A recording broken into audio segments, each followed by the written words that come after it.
story. Prof, thank you so much for joining us. Now, breaking news coming in, these unconfirmed reports of a cabinet reshuffle. What's your take on it? Are you able to hear me? Yes, Professor, we can hear you clearly. What's your take on these reports coming out that ministers have been fired, that a cabinet reshuffle has taken place this evening in South Africa? Well, I think the first thing that one can say is that this has been long coming, that it has been precipitated by, I think, what has happened in the last few days.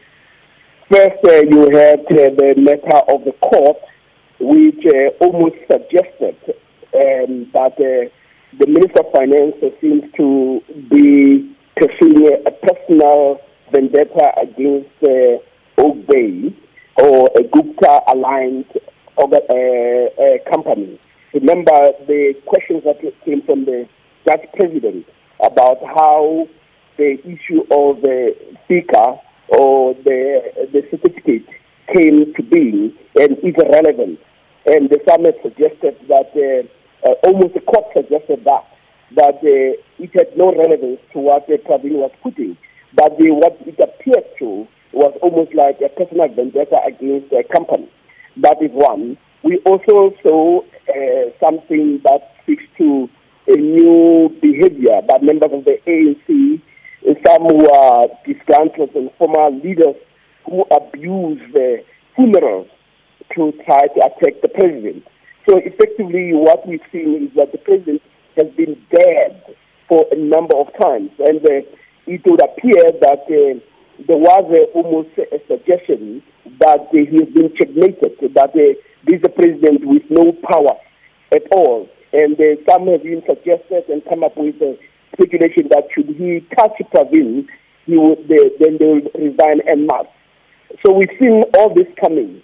But today's SACP's press conference was the most daring one.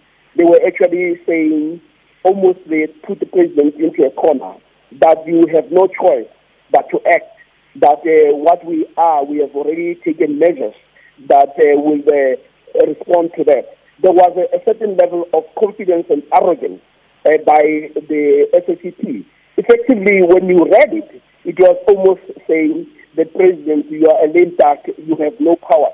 So this decision, if ever, it's going to happen. Simply suggests that the president himself found himself already in a corner with no choice but to act. Now, Prof. Seepe, just looking at, we haven't received any confirmation yet, and we're hoping that will come through shortly, so as to know exactly who is who and where they've been moved to, and who exactly has been fired. There's talk of 9 ministers and 6 deputy ministers. Let's just speak on who these possibilities are, apart from Finance Minister Pravin Gordhan and his Deputy Minister Mcebisi Jonas. Who are we likely to see? Is it people who have not been delivering on their portfolio, and their mandate, who haven't been performing well, or, just going forward? What are we looking at here? Well, I think what we thought, first of all, everything that we see is speculation, and I think that it would be very reckless for one to start behaving like a sangoma. But what we can say is that we expect that the president normally uses the reshuffling to do 2 things. One, to make sure that the people who serve in your cabinet are people you can trust. You want to make sure that this is your team that is brought in to assist you, not to be working against you. So that should be so obvious. And for some reason in this country, there's this madness that has come to think that it will be wrong for the president to work with people he can trust, that even those you can't trust and those who work against you should always be accommodated. I mean, that is very strange. No company, no organization can survive on that type of a posture. But of course, we also expect that when people are deployed, they must act in a manner that is consistent with their integrity, that they need to also be constructive in criticizing their leader so that the leader becomes stronger from that criticism. So that notion is very important. The president must have around him people he can trust. Then the second thing is, it's an issue of performance. Ministers who are known to be non-performers, we also expect that the president will send a message that this is not only about issues of that are personal, that there are issues that have also to do with administration. And then there's also the issue of the politics. The president would also make sure that when he deploys people, it also deploys people who politically they are also going to assist him in pursuing his own agenda. But also these are people who also enjoy support. You don't want to bring people who are simply bringing their jackets and their bags. You also want to bring people who the people on the ground could say, yes, we support this president on this minister works. And this minister is politically sound and supported. Prof, I'd just like to touch on what you said. I mean, you mentioned words like support and trust, saying that the president definitely wants people in his cabinet that he can trust going forward. We had you earlier on in the week on the show where we were speaking about this looming cabinet reshuffle, but looking at President Zuma's presidency, well, the last leg of it, essentially. Now, something that we spoke about earlier in the week and something that I also want us to look at now, is this him exercising his power, essentially reminding the likes of the SACP and everyone else who he is? Well, first of all, what was evident today was the president was being dead.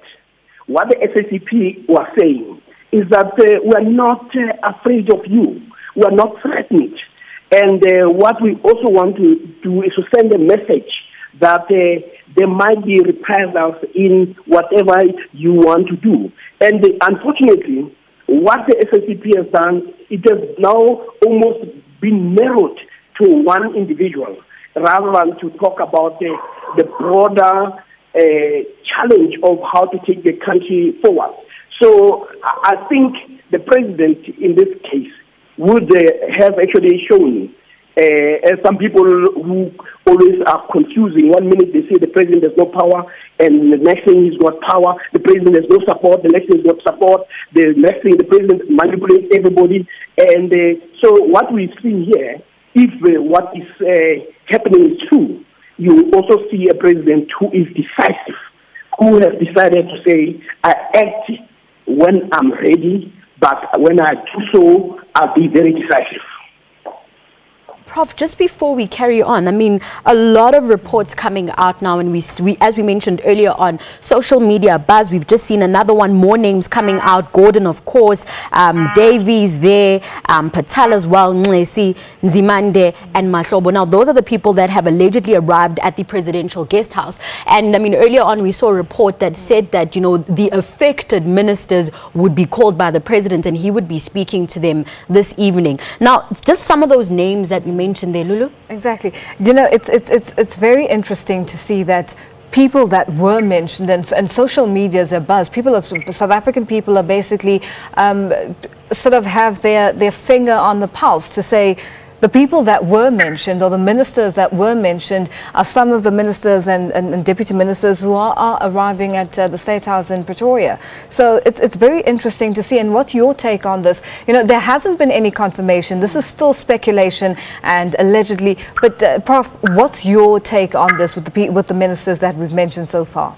Well, I think if the president wants to reshuffle cabinet and wants to sack ministers, it is courteous for him to inform those ministers who serve under him that he no longer wants to dispose of. He needs to actually say, thank you very much for what for the service that's provided to the country, but I've decided to let it go. But at the same time, you also, those who are going to be moved into different portfolios will also have to be informed, not in a press conference. So the guesswork one can make is that if you see those ministers or deputy ministers going to the president, there are two things that are going to happen. Either they are being told that you have a new portfolio, or you're no longer, or your services are no longer required. That is the only thing that one can read from that.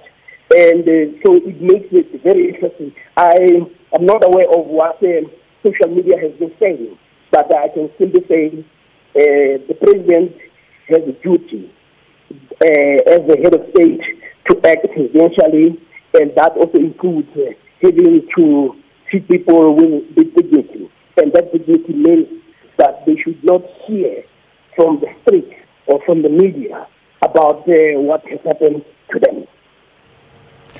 Now, Prof, for instance, the SACP has taken a stance and made a decision in terms of the finance minister and decisions taken by the president going forward. Are we likely to see those ministers affiliated with the SACP as, being part of the group that will be reshuffled or fired? Just looking at the fact that they have come out and taken a stance and they're not budging from that, whereas the president as well, there's a show of power and there's a struggle of power, in terms of that. But at the end of the day, President Zuma is the final decision maker. Well, there are two possibilities.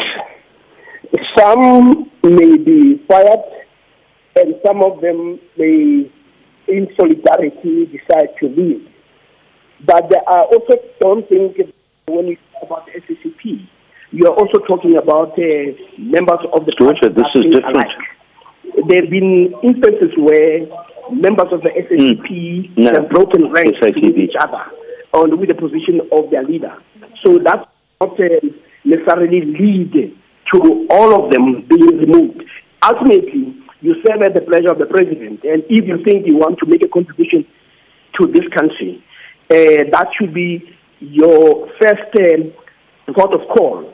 It should be your country first, not your party first. Now, Prof, you speak of solidarity and you mention saying that, some may just resign out of solidarity for the ones that have been fired. We see a picture there of Mahlobo, for example, someone that has been called an ally of the president, for example.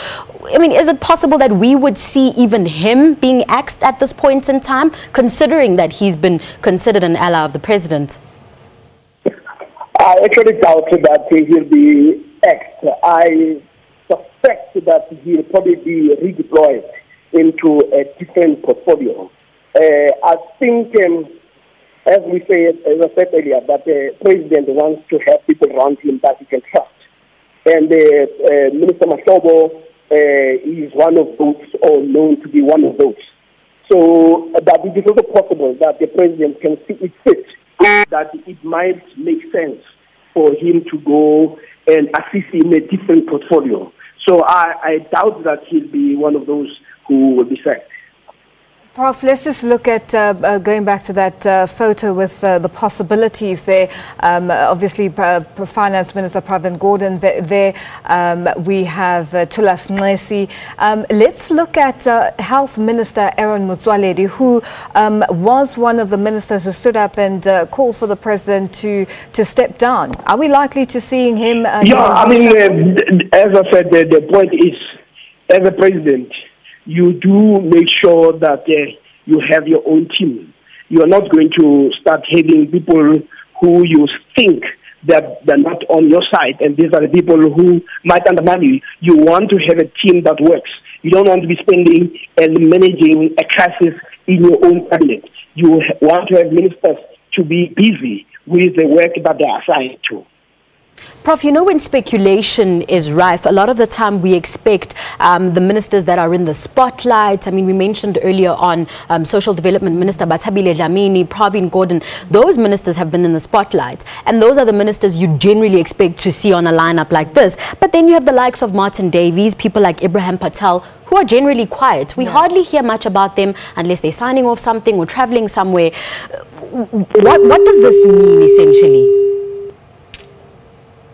It seems like we lost the prof, but it's such an interesting discussion because a lot is going on social media. You've got everyone speculating in terms of, can we really confirm this? When are we going to hear the presidency? Because essentially this can only be confirmed once the presidency releases a statement and says we have done a cabinet reshuffle and these are the ministers. But maybe just to recap on that discussion we had firstly with Mzwandile Mbeje as well as Professor Seepe there, you know, just looking at what we've seen essentially throughout the week we saw this coming.